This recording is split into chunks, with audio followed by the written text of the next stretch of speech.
réel plaisir pour moi ce matin de me tenir devant vous afin de pouvoir partager la parole de Dieu avec vous. Je suis reconnaissant au Seigneur de vous savoir si nombreux à l'écoute de sa parole. C'est le deuxième dimanche de l'année 2026. Le dimanche dernier, pour ceux qui étaient là, mon but a été, lors de la prédication, de vous amener, en entrant dans cette nouvelle année, à pouvoir placer votre confiance sur le Seigneur. J'ai présenté la nouvelle année comme étant en fait un voyage où qu'on commence et on ne sait pas où on va, mais nous avons dans ce voyage quelqu'un qui assure notre sécurité, quelqu'un qui veille sur nous, comme un garde-corps, et le plus fiable d'ailleurs, auquel nous pouvons nous confier. Ce matin, je veux bien continuer dans cette logique du Nouvel An. Et vous le savez, frères et sœurs, que quand il s'agit de Nouvel An, c'est le moment où les vœux se multiplient. C'est le moment où on souhaite les vœux de santé, les vœux de succès, les vœux de prospérité, les vœux de paix et de joie aux personnes qu'on aime. Et je ne voudrais pas déroger à cette règle parce que je vous aime. Vous avez une place importante dans mon cœur et je voudrais, moi aussi, en ces débuts d'année, en fait, vous présenter mon vœu le plus pieux. Et ce vœu, mon désir le plus cher pour chacun de vous, c'est que chacun puisse rechercher une relation plus intime, une relation plus profonde, une relation plus vivante avec le Seigneur. Frères et sœurs, mon souhait n'est pas simplement pour vous que vous soyez en aussi bonne santé, même si je veux que vous soyez en bonne santé. Mais ce n'est pas que cela, mon vœu pour vous cette année. Mon vœu pour vous cette année, ce n'est pas seulement de voir vos projets réussir, non. Mon vœu pour cette année, ce n'est pas simplement vous voir fréquenter cette église comme vous êtes nombreux ce matin. Mon vœu n'est pas simplement de vous voir participer aux activités de l'église.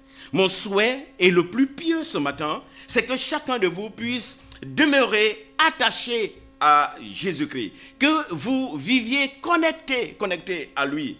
Mon vœu est que votre relation avec le Seigneur ne soit pas une relation de routine religieuse, mais une relation de communion sincère, une communion vivante, une relation nourrie, une intimité cultivée, une véritable intimité avec le Seigneur de manière intentionnelle. Voilà le vœu que je formule pour chacun de vous en ces débuts d'année.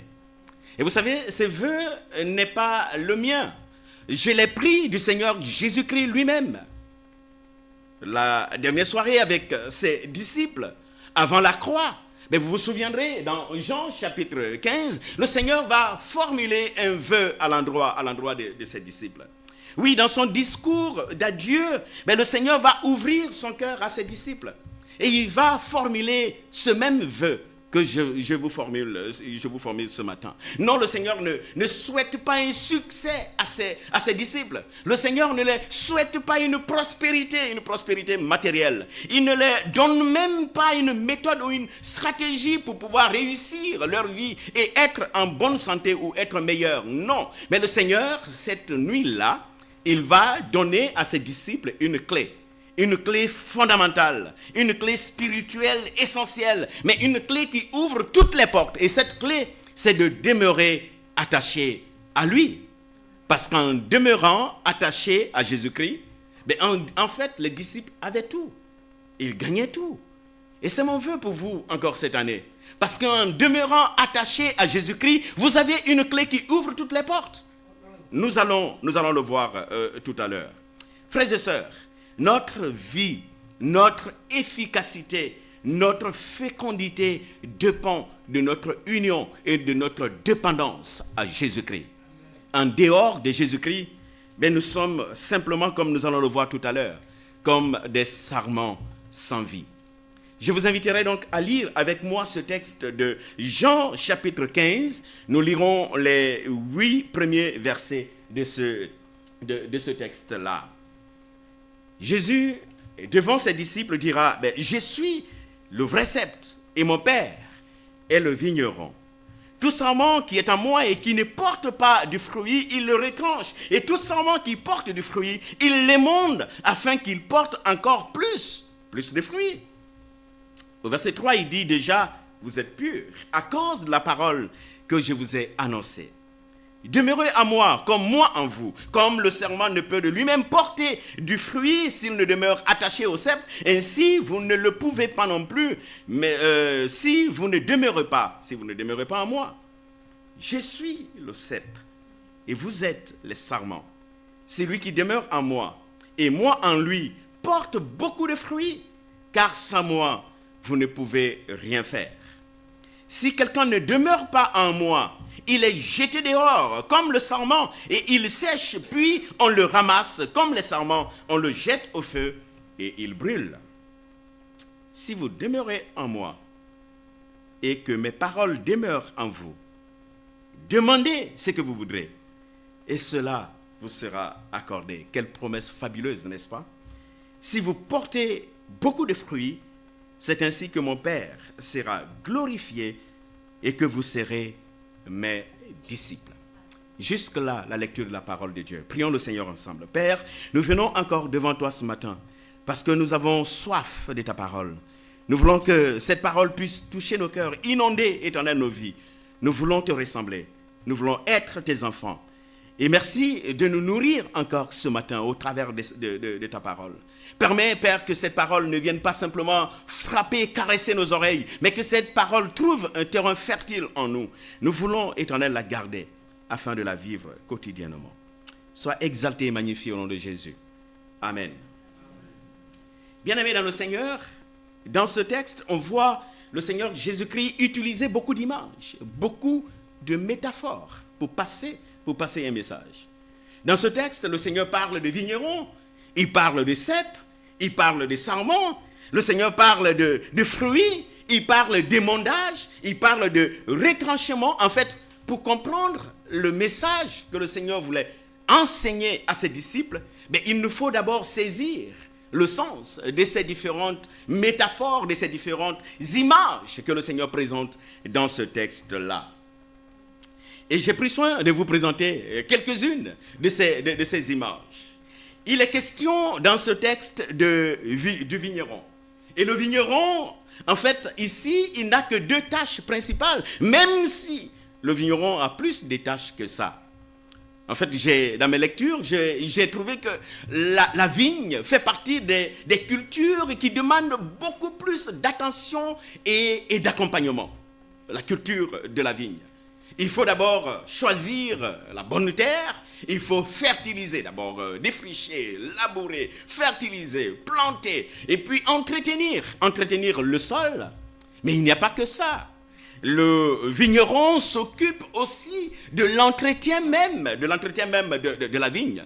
Il faut émonder, il faut retrancher. Et c'est de cela dont le Seigneur Jésus-Christ parle dans ce texte-là. De l'entretien même de la vigne. Le vigneron a deux fonctions principales. Émonder, c'est nettoyer. Émonder, c'est purifier. Émonder, c'est enlever ce qui n'est pas normal. Donc les branches productives sont émondées et les branches qui ne produisent rien sont simplement retranchées, coupées, jetées ailleurs. Et ces deux tâches qu'on reconnaît ici au vigneron, ces deux tâches ont un même objectif. L'objectif, c'est d'obtenir beaucoup plus de fruits.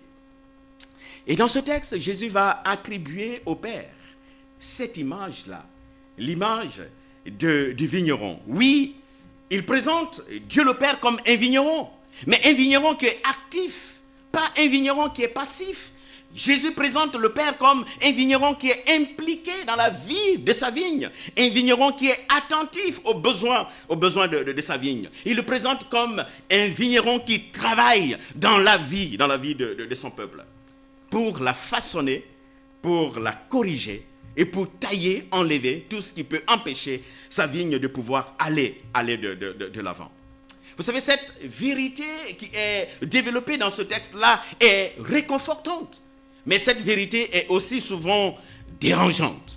Réconfortante parce que, en fait, en tant que chrétien, savoir que Dieu est vigneron et c'est un vigneron attentif, c'est un vigneron impliqué dans la vie de ses disciples, mais cela nous rassure. Ça nous rassure que nous ne sommes pas seuls, mais nous sommes dans les mains du grand Dieu. Nous ne sommes pas abandonnés à nous-mêmes. Nous sommes accompagnés par un Père qui nous aime et qui veille sur les plus petits détails de notre vie. Mais cette vérité est aussi dérangeante. Pourquoi? Parce que, en fait, l'émondage n'est jamais agréable. Vous savez, couper, et enlever, nettoyer, purifier, ça fait mal. Lorsque vous avez une plaie et que vous partez voir le médecin et qu'il mette ses ciseaux à l'intérieur pour enlever ce qui est mauvais, ça fait mal. Et on n'est pas toujours d'accord avec cela. Frères et sœurs, Dieu enlève parfois certaines de nos relations. Dieu enlève parfois certaines habitudes. Dieu enlève parfois certains de nos projets ou certaines de nos sécurités. Non pas pour nous punir, mais simplement parce qu'il nous aime et il veut nous voir grandir. Il veut nous conduire à la fécondité. Il veut simplement nous préparer à devenir ses disciples bien affermis. Et la tâche donc du vigneron, le Seigneur reconnaît cette tâche-là au Père, à Dieu le Père. Et le cep, en fait, c'est l'élément central de la vigne. Le cep, c'est l'élément fondamental de la vigne. C'est sur le cep, c'est le tronc, c'est sur le cep que les sarments sont greffés. C'est en lui que circule la sève, cette sève qui permet aux sarments de pouvoir vivre, de pouvoir tenir et de pouvoir fondamentalement se nourrir. Sans le cep, il n'y a pas de sève. Et sans sève, les sarments vont finir par sécher et mourir. Et ici, en fait, le cep, c'est Jésus-Christ lui-même. C'est en tout cas ce que nous trouvons dans ce texte-là. Et Jésus se présente comme étant le vrai sceptre, l'authentique sceptre, le véritable et le seul qui mérite d'être véritablement considéré. Les sarments, vous savez, ce sont des branches. Les sarments sont attachés au cep. Les sarments font partie intégrante du cep. Les sarments dépendent du cep pour pouvoir vivre détachés du cep. Mais en fait, les sarments ne peuvent pas continuer à vivre. Mais la fonction principale des sarments, c'est en fait de porter du fruit. Mais quand on parle souvent de sarments dans ce texte de Jean 15, on pense automatiquement à qui? On pense aux chrétiens. Automatiquement. Sauf que, attention, en fait, les sarments, ce ne sont pas que des disciples. Non, dans ce texte-là, les sarments sont tous ceux qui disent « Seigneur, Seigneur ». Et vous vous souvenez de cette parole de Jésus, n'est-ce pas? Ce n'est pas tous ceux qui me disent « Seigneur, Seigneur » qui entreront dans le royaume des cieux. Qui sont ceux qui vont entrer dans le royaume des cieux? Seuls ceux qui font la volonté de mon Père qui est dans les cieux. Et les sarments ici, il y a des vrais et il y a des faux.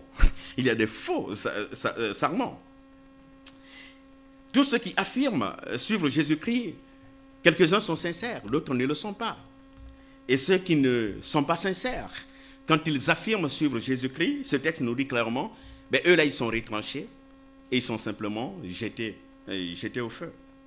Pour Jésus donc, il existe de vrais et de faux disciples. Et au moment où Jésus est en train de donner ce discours, de formuler ses vœux à ses disciples-là, ils sortaient de la chambre haute et ils étaient en direction vers Golgotha. Mais en fait, il y a un disciple qui manquait à l'appel, n'est-ce pas? Un sarment qui manquait à l'appel. Vous le connaissez, n'est-ce pas? Judas n'était plus là. Judas, bien qu'il ait passé énormément de temps avec Jésus-Christ, la Bible nous dit qu'il a été appelé le fils de la perdition. On pouvait donc avoir en vue cet homme-là, Judas qui a pourtant marché avec Jésus, qui a pourtant géré les affaires du royaume au moment où Jésus était là, mais qui malheureusement n'était plus là. Alors comment distinguer le vrai du faux? Comment distinguer le vrai disciple du faux disciple? Et Jésus donne l'astuce dans ce texte-là. C'est par le fruit. Les vrais disciples produisent des fruits et des bons fruits. Mais les mauvais disciples, c'est en fait ceux qui ne produisent pas du tout des fruits dignes de la repentance. Ceux-là sont comme simplement des loups qui passent pour des agneaux alors qu'à l'intérieur ce sont des loups. Ils ne font que paraître, mais au fond, ils ne sont pas des agneaux, ce sont des loups. Et nous avons enfin là, dans ces images, les fruits, ce sont puisqu'il s'agit effectivement de la vigne, ce sont des raisins. Et les raisins, qu'est-ce que les raisins donnent aujourd'hui? J'en connais qui aiment bien du bon vin. Les raisins donnent du très très bon vin. Du très bon vin. Et dans la Bible, le vin est symbole de quoi? En fait, le vin est symbole de joie. Le vin est symbole de fête. Le vin est symbole de communion partagée. Et dans la Sainte Seine, on voit aussi que le vin est symbole de l'amour de Dieu. Cet amour manifesté envers le pécheur. Prenez, ceci est mon sang donné pour vous. C'est mon alliance, c'est le symbole de mon alliance avec vous. La question qu'on pourrait se poser ce matin, c'est pourquoi Jésus utilise-t-il toutes ces images-là? Mais Jésus utilise ces images pour une vérité toute simple, pour une raison toute simple. Par ces images, il veut définir le type de relation qu'il désire entretenir avec chacun de ses disciples, le type de relation qu'il désire entretenir avec chacun de ses enfants. Vous le constaterez dans ce texte. Voilà, vous le constaterez dans ce texte. Le verbe demeurer revient au moins 7 fois. 7 fois. Et l'expression en moi, demeurer en moi, revient environ 6 fois. Cela pour souligner l'importance de la relation que le Seigneur veut avec son peuple. Le message de Jésus-Christ est on ne peut plus clair. Il attend de ses enfants qu'ils demeurent simplement attachés à lui. Et c'est mon souhait pour chacun de vous cette année. C'est mon souhait pour moi-même, c'est mon projet pour moi-même. Et c'est mon souhait aussi pour vous, bien-aimés frères et sœurs. Mais vous allez sûrement me poser la question, Samuel, d'accord, on a compris ça, mais demeurer attaché à Christ, qu'est-ce que cela signifie? En fait, nous avons un texte qui nous donne ce que signifie, qui répond à cette question-là, demeurer attaché à Jésus-Christ. C'est 1 Jean, chapitre 2, verset 6. Et dans ce texte-là, il ressort clairement que demeurer en Christ, ou demeurer attaché à Christ, c'est en fait marcher comme Christ lui-même a marché. Jean dit, c'est lui qui dit qu'il demeure en lui, doit lui aussi marcher comme il a lui-même marché. 1 Jean, chapitre 2, verset 6. Alors vous voulez savoir ce que signifie demeurer attaché à Christ? Regardez à Jésus-Christ lui-même. Et voyez comment lui, il a marché. Regardez au rapport qui existait entre le Seigneur Jésus-Christ avec son Père. Oui, dans ses rapports avec le Père, Christ a toujours cultivé une relation d'intimité avec lui. Christ pouvait passer du temps, des heures et des heures à prier dans la prière avec son Père. Christ pouvait simplement passer beaucoup de temps avec son Père. Non, il avait une relation intime avec le Père. Il avait une relation proche avec le Père. Frères, sœurs, nous demeurons attachés à Jésus-Christ lorsque nous cultivons une intimité avec lui. Lorsque nous avons une connexion réelle avec lui. Lorsque nous avons une connexion continue avec lui. Christ mettait du temps à part pour pouvoir parler à son Père. Dans son emploi, dans son calendrier chargé, il avait un temps précieux pour pouvoir parler avec son Père. En fait, demeurer attaché à Christ, ce n'est pas se revendiquer être chrétien. Non, ce n'est pas une religion. Jésus ne nous parle pas de religion ici. Il ne nous parle pas d'appartenance à un groupe. Il nous parle ici d'une relation personnelle et vivante avec lui. Demeurer attaché à Jésus-Christ, ce n'est pas simplement faire une visite occasionnelle. Ou en fait passer simplement quelques temps avec lui. Il est question ici de demeure. Il est question d'habitation. Et le psalmiste pouvait dire, j'habiterai dans la maison de l'Éternel tous les jours de ma vie. Parce que c'est un bonheur d'être en présence de Dieu. Bien-aimés frères et sœurs, vous savez, il y a tellement de chrétiens qui visitent Jésus-Christ les dimanches, mais qui ne sont pas du tout attachés au Seigneur Jésus-Christ. Il y a tellement de chrétiens qui viennent consulter Jésus-Christ quand ils ont des difficultés, quand ils ont des problèmes, mais sans jamais rester attachés à Jésus-Christ. Or, demeurer attaché à Jésus-Christ, c'est en fait avoir une communion intime et de manière intentionnelle avec lui. Et cela demande beaucoup de temps. Cela demande de l'écoute. Cela demande de l'attention, du dialogue, de la présence à ses côtés. Et le souhait du Seigneur, c'est que comme lui, il avait une intimité avec le Père, mais que nous puissions nous aussi avoir une intimité avec lui. Voilà ce qu'il voulait. Mais dans ses rapports avec le Père, Christ vivait aussi, il a aussi vécu dans la dépendance totale au Père. Il pouvait dire, en fait, le Fils ne fait rien de lui-même. Tout ce qu'il faisait, il le faisait suivant la volonté de son Père.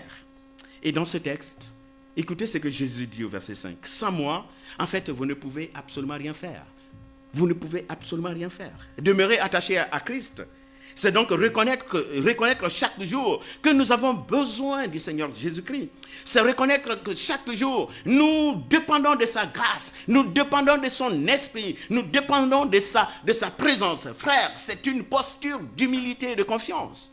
Et mon souhait est que chacun de vous, cette année, puisse vraiment prendre cette résolution en disant, je veux, Seigneur, dépendre totalement de ta grâce. Je veux totalement dépendre de ton esprit. Je veux totalement dépendre de ta présence. Viens et conduis-moi pendant cette année 2026. Christ, dans ses rapports avec le Père, il a aussi laissé la parole du Père demeurer en lui. Il a toujours agi selon la parole du Père. Il a toujours agi selon les directives du Père. Il a toujours agi selon les recommandations du Père, pas selon ses propres recommandations à lui. Et demeurer attaché à lui, c'est en fait laisser la parole de Dieu nourrir notre vie intérieure. Demeurer attaché à Christ, c'est laisser sa parole nous façonner. Laisser sa parole façonner nos pensées, nos réflexions. C'est laisser sa parole façonner nos choix.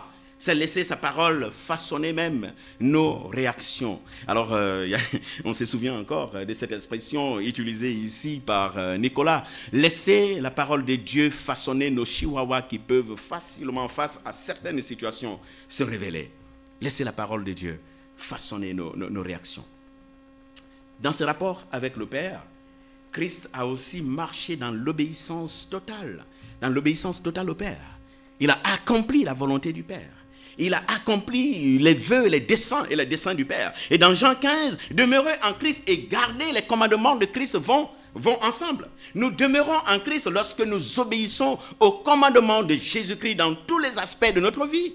Que ce soit au travail, que ce soit à la maison, que ce soit avec notre partenaire, notre conjoint, avec nos enfants, que ce soit avec nos collègues, que ce soit avec nos voisins. Mais en fait, nous demeurons attachés au Seigneur Jésus-Christ lorsque nous obéissons aux commandements de Jésus-Christ dans tous ses aspects. Frères, nous demeurons attachés à lui lorsque nos vies sont alignées sur la volonté de Dieu. Lorsque nous renonçons à tout ce qui nous éloigne de Dieu. Et c'est lorsque nous choisissons la voie de l'amour, la voie de la vérité, la voie de la sainteté. Alors, nous demeurons attachés au Père. Non, on ne peut pas prétendre demeurer en Christ et vivre volontairement dans le péché. Non, on ne peut pas prétendre demeurer en Jésus-Christ et choisir volontairement de vivre dans la désobéissance. Demeurer attaché à Christ, c'est vivre chaque jour dans une relation vivante, une relation obéissante et dépendante de Jésus, de sorte que sa vie circule en nous et que cette vie qui circule en nous constitue notre nourriture de tous les jours. Voilà ce que signifie demeurer en Christ. Cultiver une relation d'intimité avec lui, vivre dans la dépendance avec lui, laisser sa parole demeurer en nous et marcher dans l'obéissance à la parole de Dieu. Vous me direz sûrement, d'accord Samuel, maintenant qu'on a fait ça, dis-nous, pourquoi est-il nécessaire de demeurer attaché à Jésus-Christ? Quelles sont les raisons qui ont amené Jésus-Christ à dire à ses disciples de chercher plutôt à demeurer attaché à lui? En fait, Jésus donne plusieurs raisons dans ce texte que nous étudions ce matin. La première, en fait, il invite ses disciples à demeurer attachés à lui parce qu'il est le vrai cep. Parce qu'il est le vrai cep. Et Jésus commence par une déclaration qui est forte. Je suis le vrai cep. Et le cep, vous savez, c'est le canal, n'est-ce pas? Le cep, c'est le moyen de connexion. Comment on appelle, des sarments à la terre. Et pour nous aussi, en tant qu'enfants de Dieu, en fait, on ne peut pas venir à Dieu sans Jésus-Christ. Lui-même, il le dit, n'est-ce pas? Je suis le chemin. Je ne suis pas un chemin. Je suis le vrai chemin qui conduit à Dieu le Père. C'est Jésus-Christ le canal par lequel nous pouvons atteindre le Père. Sans Jésus-Christ, il n'y a pas de possibilité d'atteindre le Père. Si Jésus dit donc être le vrai cep, c'est qu'il existe des faux ceps. Nous avons là une invitation, un avertissement à ne pas nous laisser brancher sur n'importe quel cep. Parce que les faux ceps font lésion aujourd'hui. Christ est l'unique canal qui nous lie totalement ou qui nous connecte totalement au Père. Plus encore, quand Jésus dit « je suis le vrai cep », il voulait aussi dire « en fait, c'est moi le centre, c'est moi le principal ». Bien-aimés frères et sœurs, non, le Seigneur Jésus-Christ ne veut pas être une option dans votre vie. Jésus-Christ veut être une priorité dans votre vie. Et voilà ce qu'il dit, ce qu'il veut dire quand il dit « je suis le vrai cep ». Je suis celui qui doit être la priorité pour vous. Je suis celui qui doit être le principal pour vous. Je suis celui qui doit être le centre pour vous. C'est Jésus-Christ d'abord, nos projets après, nos ambitions après, notre volonté propre après. Christ d'abord. Je suis le vrai cep. Pourquoi demeurer attaché à lui? Parce qu'il est le vrai cep, mais pas que cela.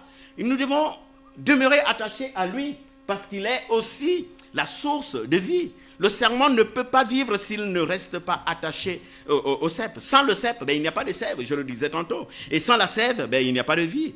De même, Christ est notre source de vie. La Bible dit, il est le chemin, la vérité et la vie. Il est la vie. Et la Bible dit, et c'est Jésus lui-même qui le dit, c'est Jean qui le dit, c'est lui qui a le Fils, il a la vie. C'est lui qui n'a pas le Fils de Dieu, il n'a pas la vie éternelle. Demeurer attaché à Christ, c'est donc être connecté à la seule source de vie possible. S'attacher à autre chose qu'à Jésus-Christ, c'est la mort simplement assurée. Sans Jésus-Christ, le sarment est vide. Sans Jésus-Christ, le sarment n'a pas de sève. Or, un sarment sans sève, il sèche et il meurt. Et un sarment qui est sec, il est simplement coupé, il est jeté et il est brûlé. Et c'est quoi cette sève qui nous nourrit? C'est quoi cette sève qui nous purifie, qui nous éclaire, qui nous transforme, qui dirige nos vies? C'est quoi cette sève-là? Mais cette sève, c'est en fait la parole de Dieu. Et Jésus lui dit au verset 3, déjà, vous êtes purs à cause de la parole que je vous ai annoncée.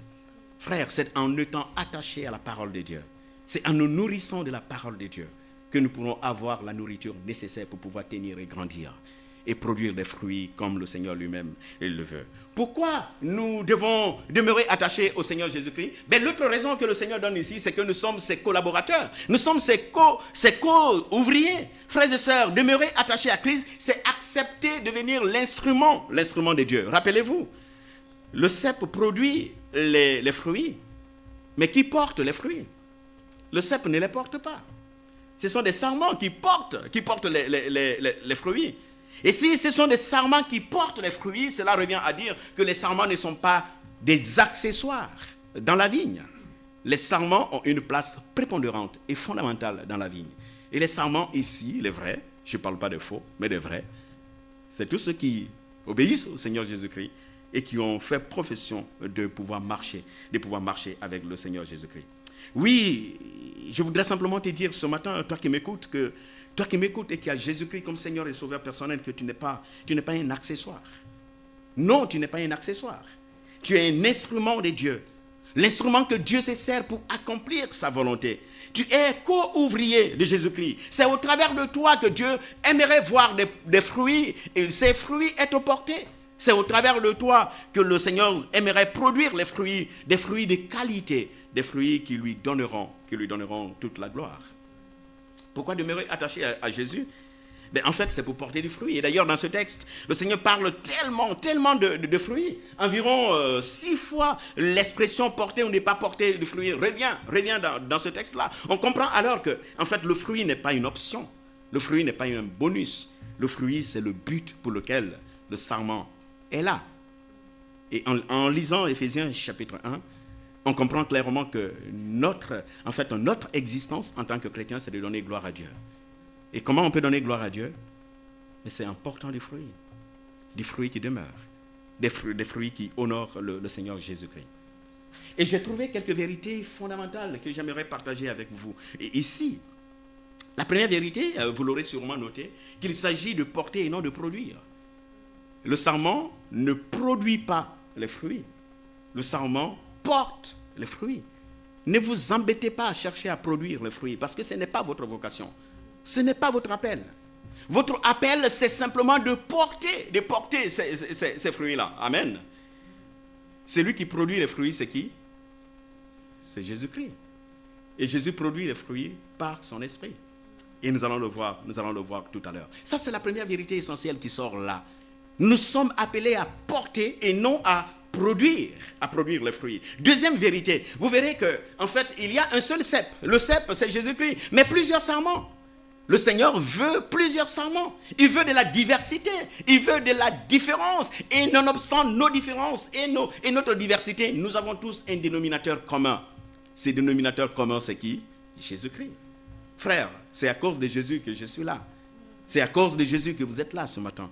Je suis sûr et certain que sans Jésus, je ne suis pas sûr de pouvoir connaître tous ceux qui sont là. Mais le Seigneur Jésus-Christ nous a réunis tous ensemble. Et il fait de tous un seul peuple. Et alors, si pour Jésus-Christ, nous sommes tous des sarments, alors aux yeux de Dieu, nul sarment n'est plus important, nul sarment n'est moins important, nulle vocation n'est plus importante, nulle vocation n'est moins importante. Mais en fait, nous avons tous une vocation commune et cette vocation, c'est de porter du fruit. Voilà notre vocation. Qu'on soit pasteur, qu'on soit responsable d'église, qu'on soit président, qu'on soit celui qui vient nettoyer tous les dimanches ici, qu'on soit celui qui travaille à la technique ou qui chante, ben nous n'avons qu'un seul objectif, une seule mission, un seul but, porter du fruit qui demeure. Frère, si la fonction essentielle du sarment est de porter du fruit, il est aussi à noter qu'il ne porte pas ses propres fruits. Le sarment porte les fruits de l'esprit. Il n'y a donc pas raison de s'enorgueillir et de dire regardez comment moi je fais, ou de chanter sur tous les toits, c'est moi qui fais ceci, c'est moi qui fais cela, c'est moi qui suis ici, c'est moi qui fais. Non, les fruits que nous portons, ce ne sont pas nos fruits à nous. Ce sont des fruits qui sont simplement portés par le Saint-Esprit. Et la dernière chose, la dernière vérité essentielle que je trouve ici, en fait, le fruit que produit l'Esprit est un fruit de grande qualité. Amen. C'est un fruit de grande qualité. Et ces fruits s'appellent amour, joie, paix, patience, bonté, fidélité, douceur, maîtrise de soi. On pourrait aussi ajouter la louange, les actions de grâce. On pourrait ajouter toute conduite saine et juste qui honore le Seigneur. Voilà des fruits que produit en nous l'Esprit, l'Esprit de Dieu. Et ces fruits, ce sont des trésors dont ce monde a désespérément besoin. Prenons simplement la maîtrise de soi. Et vous conviendrez avec moi que le monde a besoin de la maîtrise de soi. J'ai fait un tour il y a le vendredi soir, comment on appelle, à Master Poulet. Et pendant que j'étais là avec un ami, j'ai trouvé quelqu'un qui n'a pas eu malheureusement la maîtrise de soi. Il était tellement fâché à cause des 5 €. Il a arrêté net le marché. Parce que dans sa colère, il est venu casser, les vitres qui sont là à Master Poulet. Et après, il a pris la fuite. Donc là, nous tous qui étions là, la plupart n'ont pas pu être servis parce qu'on a simplement fermé à cause de cet homme qui n'a pas pu se maîtriser. À cause de quoi? 5 €. 5 €. Je ne sais même pas comment c'est arrivé. Mais voilà, il lui a manqué fondamentalement la maîtrise de soi. Frère, l'amour. Le monde court aujourd'hui après l'amour. On parle d'amour sans savoir ce que c'est que l'amour. On parle d'amour sans savoir. Mais le véritable amour, cet amour sacrificiel, cet amour qui est un choix, ne vient que de Dieu, par son esprit. Et c'est ce que l'Esprit de Dieu produit en chacun de nous. Le monde cherche désespérément ces produits de qualité, ces fruits de qualité. Et l'Esprit de Dieu produit en chacun de nous ces fruits-là. Non, une foi authentique se manifeste par des œuvres qui sont aussi authentiques. Et Paul dira dans Éphésiens chapitre 2, vous êtes son ouvrage, ayant été créé en Jésus-Christ, pourquoi? Pour de bonnes œuvres que Dieu a préparées d'avance afin que nous les pratiquions. Les bonnes œuvres, c'est pour nous qui sommes en Christ. Les bonnes œuvres, c'est pour ceux qui demeurent en Jésus-Christ. Frères et sœurs, ça fait la transition avec donc le dernier point. Pourquoi demeurer attaché à Christ? 5e raison que Jésus donne. C'est en fait pour donner simplement gloire. Gloire à Dieu le Père. Quand on porte des fruits, c'est Dieu qui est glorifié. Ce n'est pas nous les hommes qui montons des ailes pour dire ben, j'ai fait ceci ou j'ai fait cela. Non, nous ne sommes que des instruments. Mais la main, c'est Dieu. Nous ne sommes que comment on appelle, des sécateurs entre ses mains. Mais c'est lui qui prend le sécateur pour couper, c'est Dieu. C'est Dieu le Père. Frère, le sarment ne profite pas de ses fruits. Ça, c'est la première chose que je trouve ici. Que ce soit en raisin ou en vin, on n'a jamais vu un sarment goûter à ses propres fruits. Même pas un seul de ses fruits, jamais. Il ne tire aucun profit de ses fruits. Mais la raison est toute simple. Mais il ne tire pas profit de ses fruits parce que, en fait, les fruits qu'il porte ne lui appartiennent pas. Ils lui sont confiés. Ils lui sont confiés par le Seigneur. Les fruits qu'il porte sont destinés aux vignerons et destinés à tous ceux qui viennent goûter à ces fruits-là. Et c'est quand les autres goûtent à ces fruits que Dieu est vraiment glorifié. La deuxième chose, c'est que le sarment ne refuse jamais son fruit à qui que ce soit. Le sarment ne refuse jamais son fruit à qui que ce soit. Le sarment donne simplement ce qu'il porte. Il donne même quand cela lui coûte très très cher. Bien-aimés dans le Seigneur, sachez que quand vous aimez, Dieu est glorifié. Sachez que quand vous pardonnez, Dieu est glorifié. Sachez que quand vous persévérez, Dieu est glorifié. Sachez que quand vous louez, et non toujours rester dans les plaintes et les complaintes, quand vous louez Dieu, vous chantez pour Dieu, Dieu est glorifié. Quand vous êtes patient, Dieu est glorifié. Quand vous êtes doux et humble, Dieu est simplement glorifié. Si je devais résumer ces messages en une seule phrase pour vous ce matin, en fait, la phrase serait « Reste attaché à Christ et tu porteras du fruit. » Reste attaché à Christ et tu porteras du fruit. Je l'ai dit au début de mon message. En ce début d'année, mon souhait n'est pas d'abord pour vous de vous voir être en bonne santé, même si c'est bon d'être en bonne santé. Mon souhait pour vous n'est pas de voir vos entreprises réussir, même si c'est important de voir vos entreprises réussir. Mais mon souhait pour vous, le premier, le plus ardent, le plus pieux ce matin, c'est que chacun puisse demeurer attaché à Jésus-Christ. Parce qu'en demeurant attaché à Jésus-Christ, nous serons nourris par le Seigneur Jésus-Christ. Et si nous sommes nourris par le Seigneur Jésus-Christ, nous serons en vie, nous pourrons tenir. Et si nous sommes en vie, en bonne santé, en fait, nous allons porter du fruit. Et quand on porte du fruit, Dieu est glorifié. Amen. Dieu est glorifié. Que cela soit donc notre engagement pour ces débuts-là, pour ces débuts d'année. Que cela soit notre choix, que cela soit notre décision pour cette nouvelle année. Oui, demeurer attaché à Jésus-Christ afin de pouvoir porter du fruit qui demeure et du fruit en abondance. Amen. Notre Père, notre Dieu, nous te bénissons pour qui tu es. Nous te louons parce que tu nous aimes tellement. Parce que tu nous aimes, tu nous veux avec toi. Parce que tu nous aimes, tu veux une relation personnelle avec toi. Parce que tu nous aimes, tu veux, Éternel, que nous puissions vivre cette intimité, que nous soyons plus proches de toi. Et pour toutes les fois, Père, où nous avons été loin de toi, ce matin, nous voulons simplement te demander pardon pour cela. Et nous venons devant toi, Seigneur, en ces débuts d'année, pour faire ces vœux, de pouvoir te rechercher, de pouvoir rechercher la dépendance avec toi, de pouvoir rechercher cette intimité avec toi. Oui, Père, nous voulons simplement ce matin renouveler cette alliance de vivre en connexion et branché sur le seul canal qui vaille la peine. Et viens à notre aide, parce qu'il y a tellement de choses qui peuvent nous empêcher, Seigneur, nous distraire et nous enlever sur cette bonne résolution. Mais que cette résolution puisse être tenue, Éternel, par chacun de nous, afin que toi, tu sois glorifié par les fruits que nous porterons aujourd'hui et pour toujours. Au nom de Jésus. Amen.